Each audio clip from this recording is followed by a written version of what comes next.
नेकियां और अजर कमाने के हरीस और अल्लाह को राज़ी करने के हरीस लोग तैयार हो जाएं। बहुत बड़े दिन आने वाले हैं जिनके बारे में नबी करीम सल्लल्लाहु अलैहि वसल्लम ने इरशाद फरमाया। हज़रत इब्न उमर रज़ियल्लाहु ताला अन्हु की हदीस है कि अल्लाह रब्बुल इज़्ज़त के नज़दीक सबसे ज़्यादा अज़मत वाले ये 10 दिन हैं और अल्लाह रब्बुल इज़्ज़त को नेक अमाल सबसे ज़्यादा इन 10 दिनों में महबूब हैं।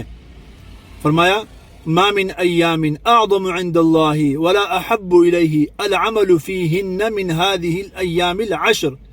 तो हमने करना क्या है इन 10 दिनों में? रमज़ान मुबारक था तो कुरान करीम ज़्यादा से ज़्यादा पढ़ने का हुक्म था, इसलिए कि कुरान करीम का रमज़ान मुबारक के साथ ख़ास ताल्लुक़ है। इन 10 दिनों में आप सल्लल्लाहु अलैहि वसल्लम ने फरमाया फ़अक्सिरू फ़ीहिन्ना मिन अत-तहलील वत-तकबीर वत-तहमीद कि इन 10 दिनों में आपने ला इलाहा इल्लल्लाह की कसरत करनी है।